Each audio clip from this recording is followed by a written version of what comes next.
the GA transition course update, including what's going on in the job market right now, the global fuel crisis and how it may affect us, plus some highlights from my recent trip to New South Wales. I'm going to discuss all this and more coming right up. So strap in and let's get into it.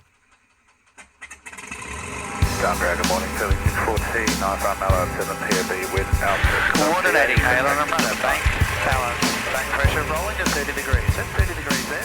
Sunrise star 9000, 1013, KFR 25. G'day everyone and welcome to episode 199 Australia Podcast. Podcast all about flight training and flying in Australia and beyond. G'day, I'm your host Trent Robinson. Thank you for joining me. Now, it has been about 4 weeks since the last episode, and I reckon that's, I think, the longest break I've taken in a long time. I do apologise, and it was longer than, but just with time going on, everything happening at the moment and travelling, I didn't want to just rush something and get some crap out there, as always, so quality over quantity.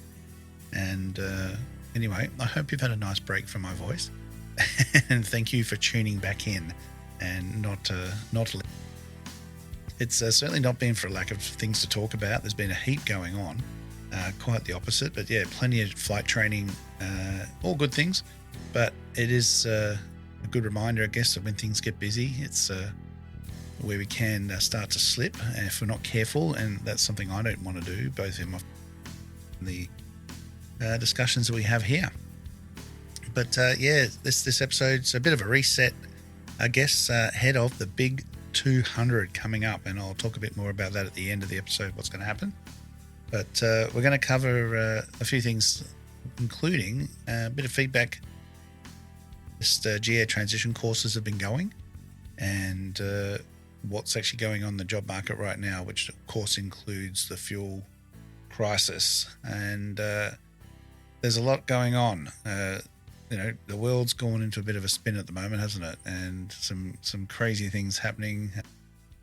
You have to just wonder why, especially with, my time at the Australian War Memorial, just reflecting on what was and all the battles and wars and lives that have been lost over the years, and why we just seem to keep getting into these things and often not for the right reasons. But that's all going to get political, and I'm not going to go down that path, nor am I well educated on the whole thing. But look, the GA courses have been going really fantastic. The transition course, as you don't know, if you don't know, rather, I call it the GA transition course for one reason, and that is to help transition the flight school environment to the charter world for operating on your own, gaining independence, and being comfortable operating in a sometimes high pressure environment, away from the chaperone, the supervision that often is the case and things in a flight school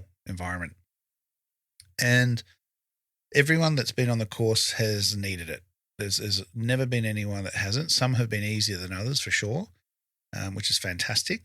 We can just get on with the bits they do need and all that. But the feedback from everybody is always glad that they have done it and learnt an absolute heap.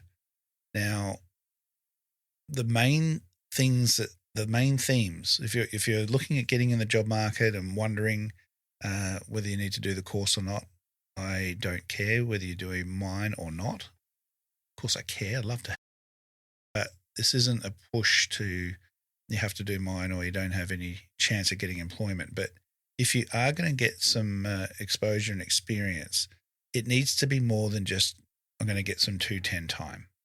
All right. Now, I have gone on about this multiple times, so I'm not going to rehash it all. But if you're going to get 10, in addition to that, to make sure that you haven't had anything missed in your flight training, try and do it with somebody who has some industry experience, charter experience, corporate experience, airline experience, whatever, but someone who's preferably in a 135 environment, guide you in how sort of things need to be done over and above just learning how to fly a 210, which isn't an overly complicated aircraft, but it can be a step up for some people.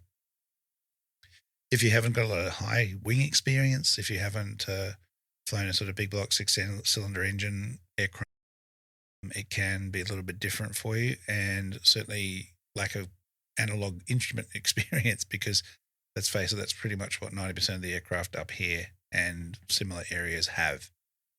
Right. So more than just completing a syllabus of training at flight school, we're working through the general handling side of things, and again, different strengths and weaknesses there.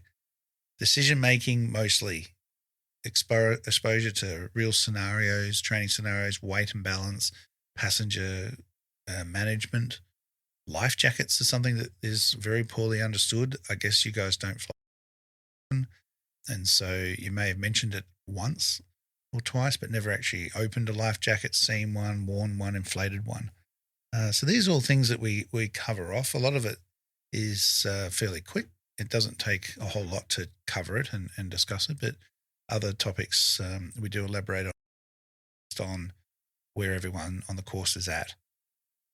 All right, so they are going to be running at least monthly. I've also, I guess, acquired, but glad to have some help with Stephen Alves. Now, Steve is the current head of flight at Air Frontier, and he's also, like myself, got a Sol 141 instructor rating and flight school, and he is been helping me out, and very similar mindset. He obviously sees firsthand what is coming through in the job seeker market, and has been quite blown away with some of the other stuff that he's seen with you guys flying with me. And again, I don't really want to make this clear that this is not me shitting on anybody or anything else, but it's just that the industry needs to do better.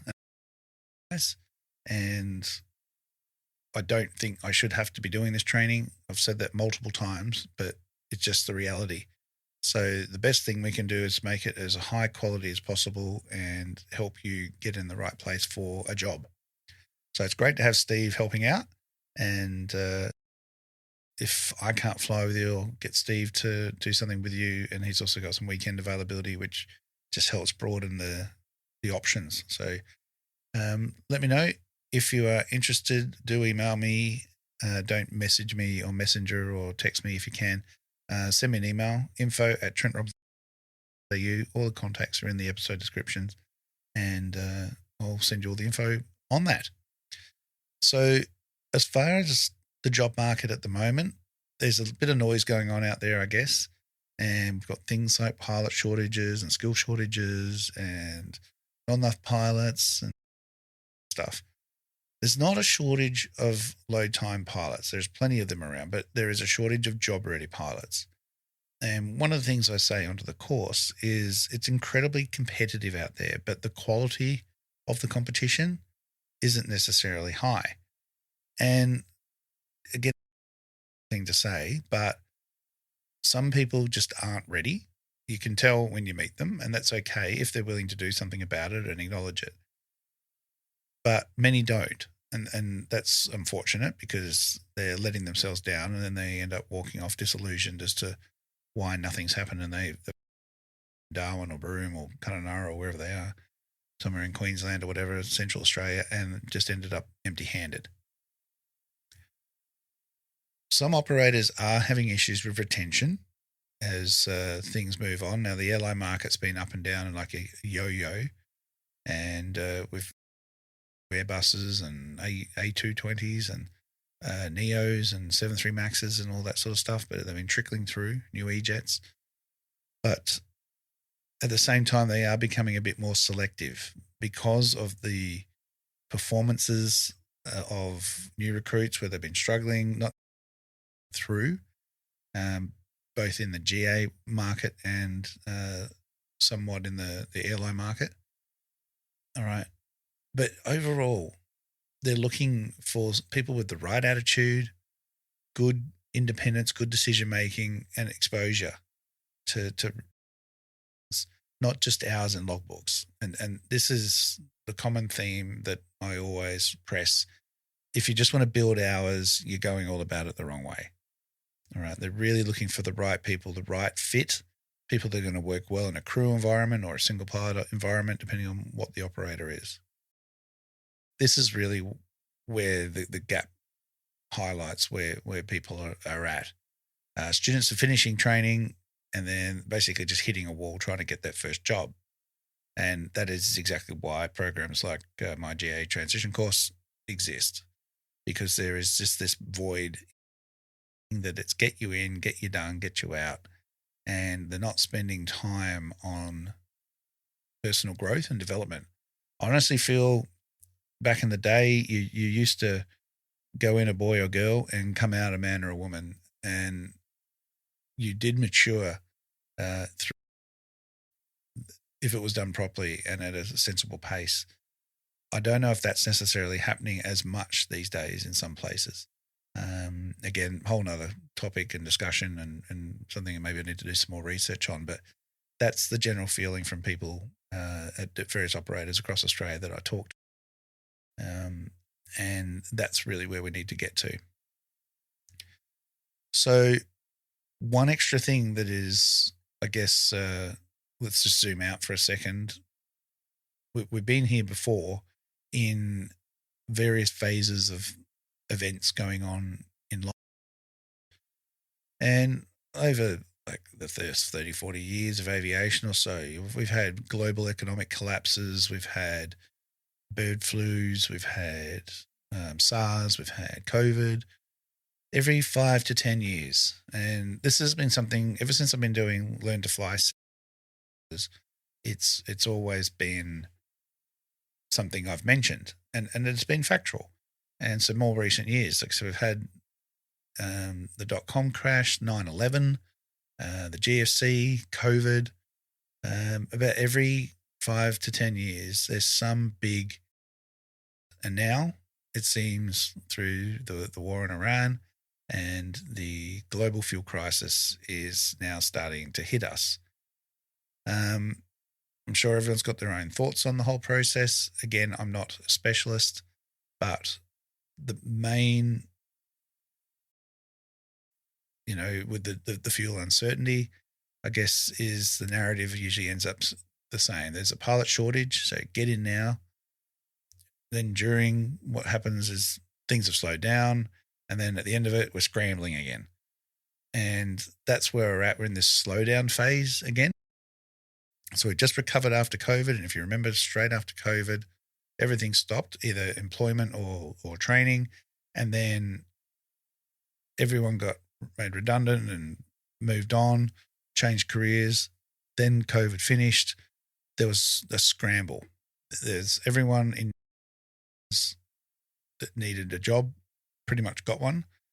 GA then got left with a massive void, and the flight schools weren't creating any commercial pilots, so pretty much anyone with a license and a heartbeat was getting a gig.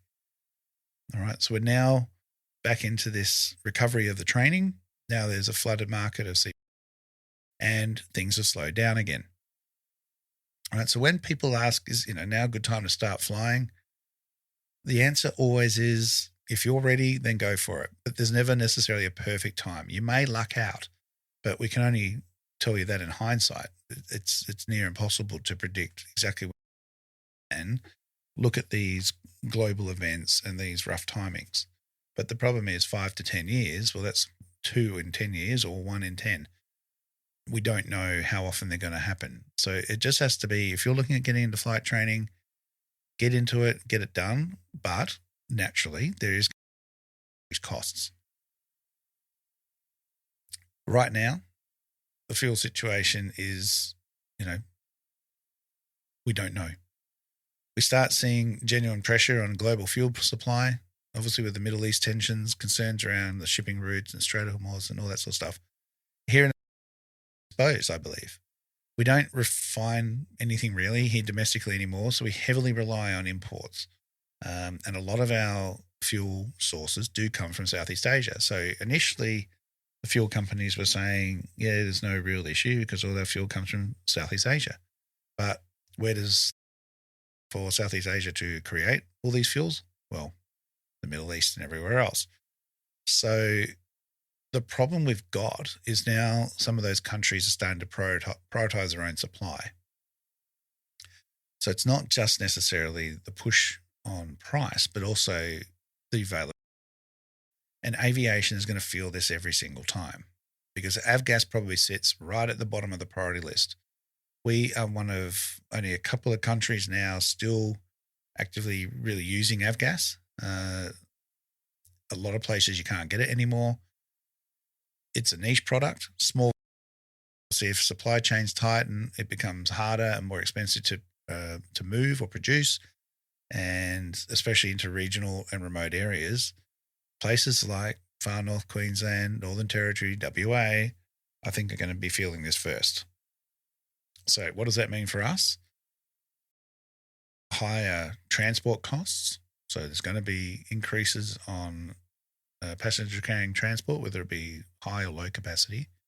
There will be higher training costs. Right now, as of the 14th of April, you are getting $3.24 an airport. I'm pretty sure MKT is closer to $3.40.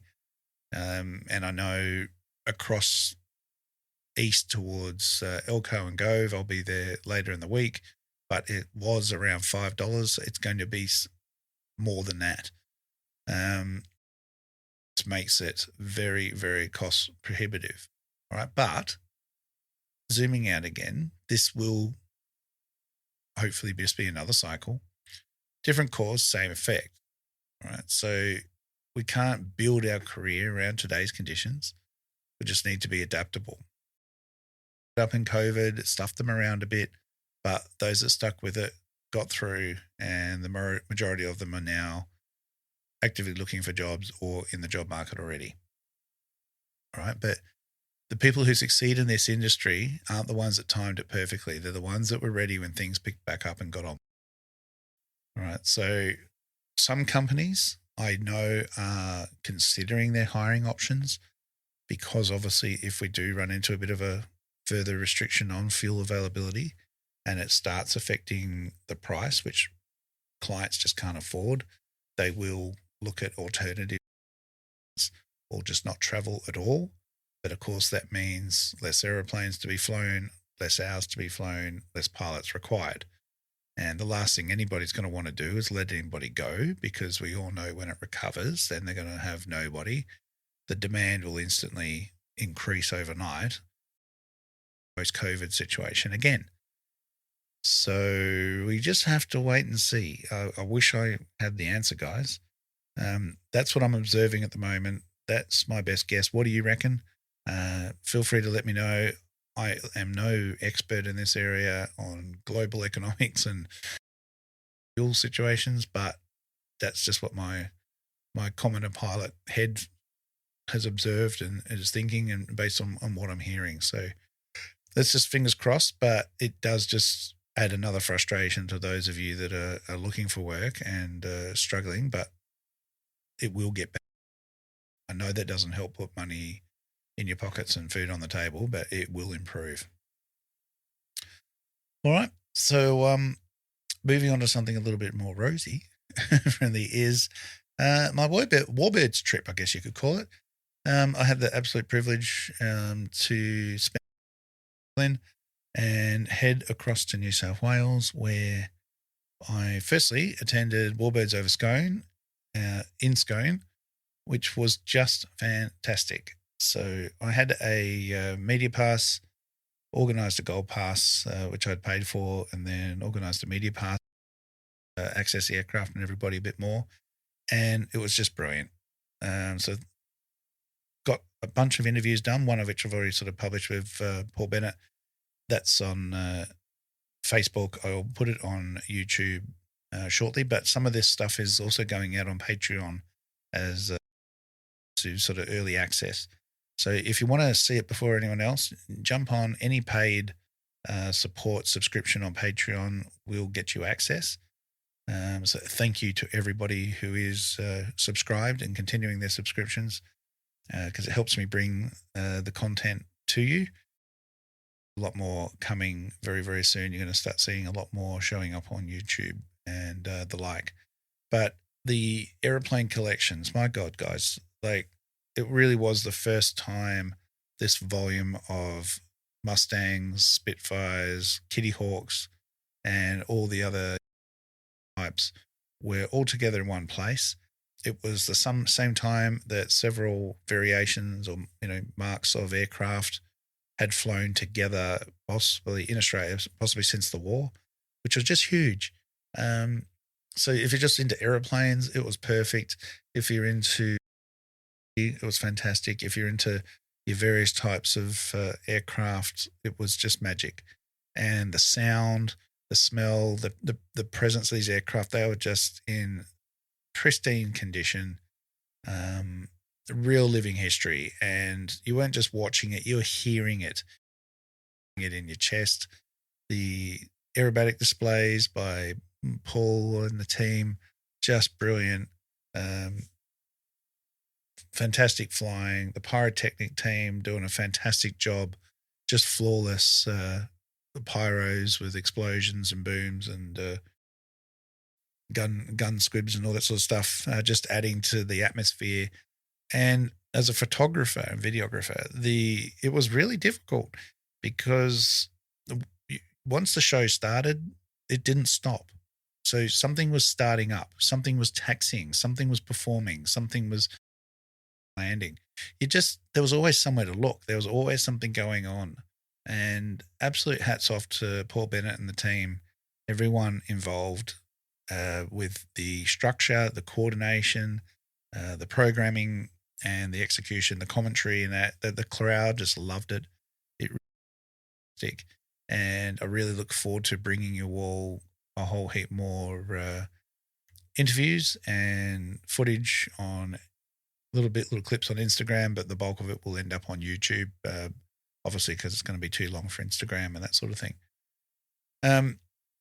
Having Flynn with camera work and filming and photography, and that was just awesome. He loved it. He's been totally inspired with the low level aerobatics and formation and all that sort of stuff. The stuff I love, to share that with him whilst I wasn't necessarily doing it. It was just so good to expose him to that side of things because we don't get a lot of it. And certainly looking forward to doing more of it. He got to do the formation flight on the DC-3 whilst I was in the camera ship in the Bonanza and filming the Spirit of Douglas a few weeks ago as well. And that was fantastic fun. But just the Warbirds and all that. Thanks to Dan O'Donnell with the 100 Squadron with the RAAF. We good mates. We used to spend a lot of time together back in fighter combat days doing Nanchang joy flights and that sort of stuff. He's now looking after the fleet of aircraft there. Had a great interview with him and all the team, including the only one flying in the world. And we're just out on the apron and in amongst it all, which was just such a special thing. So a memory I will treasure, and just a wonderful time, although I got bloody sunburnt. That wasn't too good, but I'll do better next time with that. So was hang out with Jono and Phil Unicom. So Phil actually performed at the Airshow, and if you don't know, he had a horrible crash in the pits some 15 odd years ago, and this was basically his Airshow debut return, which was just wonderful to see. And the Tiger with the Stearman, but on the Sunday the Tiger Moth didn't want to play ball, and after the first hammerhead, the engine just stopped. Now we didn't really bat an eyelid too much because the Tiger Moth engine stops quite a bit. There's quite a few sort of aerobatic aircraft where the fuel pump's not all that great, or the fuel big gravity fed, it interrupts for a little while, but then it regains fuel and it starts up again. But this didn't work. An air start didn't work, where you pretty much do a near V&E dive and pull out. Wasn't enough to turn it over, and Phil ended up doing a bit of a gliding demonstration. Dick Phil, we're now calling him. And I had a little interview with Phil while I was over at Cessnock with him at the team at their flight school, which was great fun. And again, that's on Facebook and YouTube there, I think. You can check that out. I'll put the link in the episode description anyway if you missed it. Had a bit of fun hanging out with the guys there. Hugh was doing his instrument rating, so he's passed that now. Congrats. And it was just Grace doing her aerobatics and the 150 that she bought. So it's fantastic to meet a bunch of new people and chat to the instructors. and have a bit of fun with everyone. And then I got to fly a beautiful DHC to de Havilland Beaver, or de Havilland Canada Beaver. And that was on tricycle gear, not floats. First time flying a Beaver, and went out to Newcastle and Macquarie there, had a look. It was just wonderful flying that beautiful machine and coming back doing a nice crosswind landing, if I do say so myself. Big thanks to Adam Holt to making that happen. That was just really great. And Flynn obviously came along with that. And yeah, how good is that? We went to Luscombe Airfield. If you haven't been there before, what a beautiful place of the craftsmanship and the work they're doing on restoring those aircraft and all the aeroplanes that are there.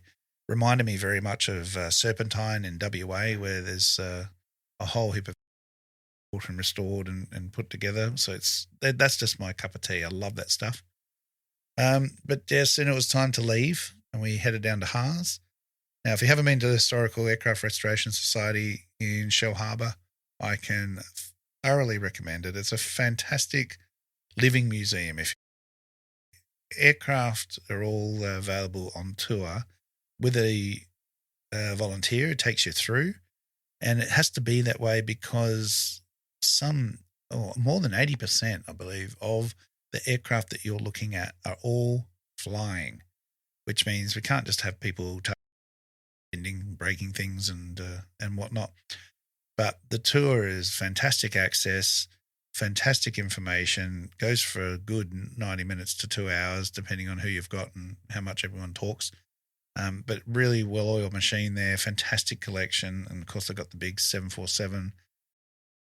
And again, to see all that and the aircraft there and the work they're doing with the Grumman tracker, which was a real highlight at Scone, as well as it will be coming up at the Wings over Shell Harbour, which is coming up very, very soon. I'll mention that again momentarily, but all these air shows and displays with these aircraft being able to be displayed at them is just fantastic. The Hunter Valley Air Show is going to be next year. Again, different spin on Warbirds over Scone. There's going to be a bit more stuff, I guess, if you like, over the Warbird stuff, but still have all the Warbirds. So it's going to be a different kind of show, but really, really great aircraft collection and all the work that's been done there. Like I said, a real credit to Paul and the team.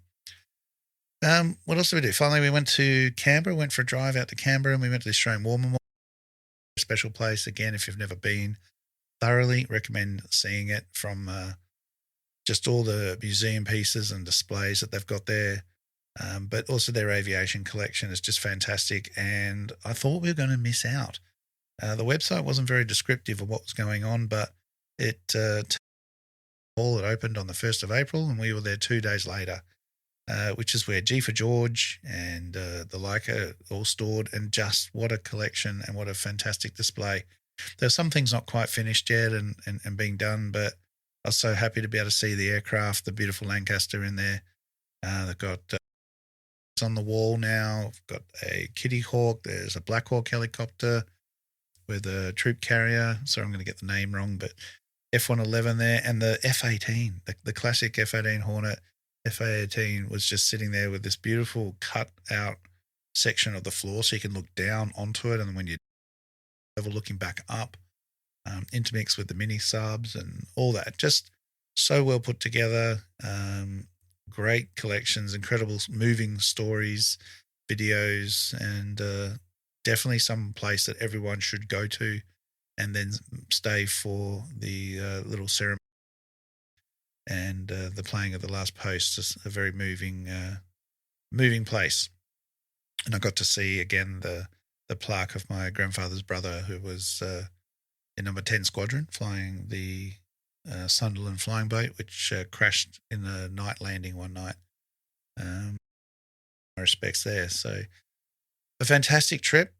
We wrapped it up in Sydney, ducked out to Rose Bay, the site of the first Australian international, well, the first Sydney, New South Wales International Airport, where all the Imperial flying boats used to fly. Now with Sydney seaplanes, a couple of out the front, and caravan of floats landed whilst we were just catching the ferry about to leave. So fantastic to see all that happening. And just a great aviation trip all round. So there you go. It was a very privileged time and can't wait to go. So keep an eye out for air shows. As this is now being recorded, Beverly Air Show in WA has just happened. A great turnout, I believe, with over 7,000 people showing up, and great range of aircraft and displays. And sounds like everybody had a fantastic time. So really great. If you do have air shows in your area, make sure you support it. Spread the good word of aviation. We need more of it. And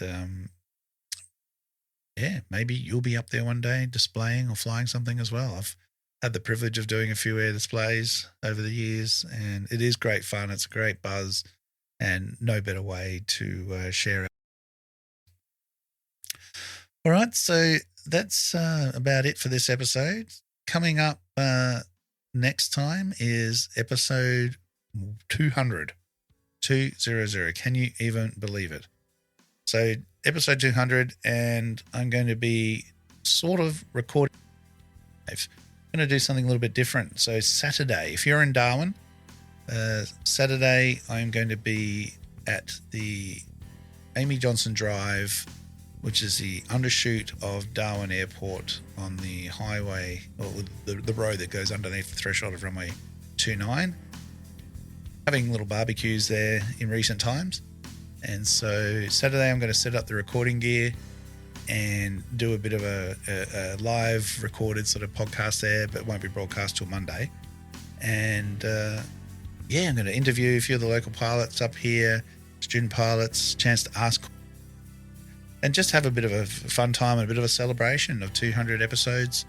My mum and dad are going to be up here this weekend, so that's perfect timing. So yeah, Saturday the 18th, have a look on the Top End Pilot group on Facebook for more details, but I'll also put the time in. There'll be some stuff on my Instagram reel and story promoting it as well. So I look forward to seeing you all there. To come have a drink, have a sausage. Simon gets out his big barbecue, and the boys cook up a storm wheel and that. So come on down, come and have a bit of fun, celebrate, and I look forward to meeting you all there. All right, until then, stay safe, everybody. Have a fantastic week. Thank you for your patience and hanging out for me to get back on the mic. And I will talk to you all next week. Until then, blue skies, stay safe, and remember the golden rule: aviate, navigate, communicate. Cheers, everyone.